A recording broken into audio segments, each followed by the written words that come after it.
era el alcalde de Majadahonda, el señor Ortega? No. ¿Pero se planteó esa posibilidad o tampoco? No. No. Ha dicho usted entonces que en 2004, mediados, hacia el finales, se decidió cortar las relaciones con el Grupo Correa. Sí. Sin embargo, el señor Correa siguió trabajando para el Partido Popular. ¿Puede usted explicarnos esto?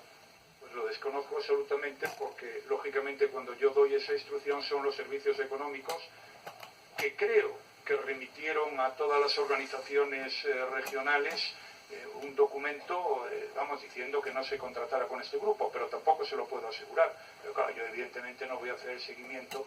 Tiene usted que entender que es muy difícil, hay 8.000 municipios en España. No hace falta que se extiendan más explicaciones. Precisamente sobre esta cuestión le quería preguntar cómo comunicaron ustedes a todas las delegaciones o ayuntamientos que dejaron de contratar con el señor Correa. Eso quien lo comunica no es el presidente del Partido Popular, sino que serán los correspondientes servicios económicos, como también es perfectamente entendible. Si tuvieron que hacer esa comunicación, ¿significa que es que el Grupo Correa estaba contratando con la administración local y regional más allá de lo que eran las campañas del Partido Popular?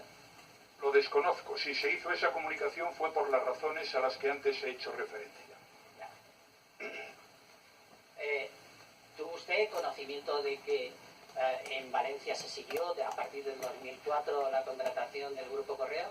Pues la verdad no tuve conocimiento porque es que yo no me preocupo de esos temas, claro. Es que, fíjate usted, yo esta misma, déjeme hablar, esta misma semana yo he estado en un acto del Partido Popular en Bilbao.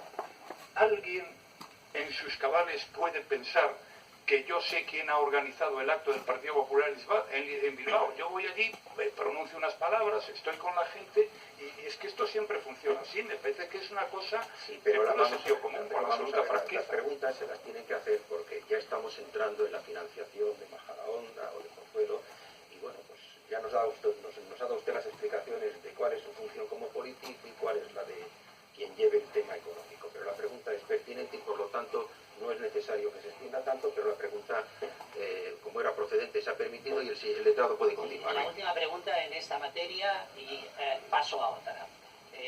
Sí, evidentemente podía usted no conocer, pero ¿recibió usted que usted tenga conocimiento, o recibió el partido, que usted tenga conocimiento, alguna comunicación cuando enviaron a las regionales que no debían de contratar algún tipo de respuesta por parte de ellos de ya hemos adoptado las medidas o por el contrario vamos a seguir contratando? No, no he recibido ninguna. Ninguna.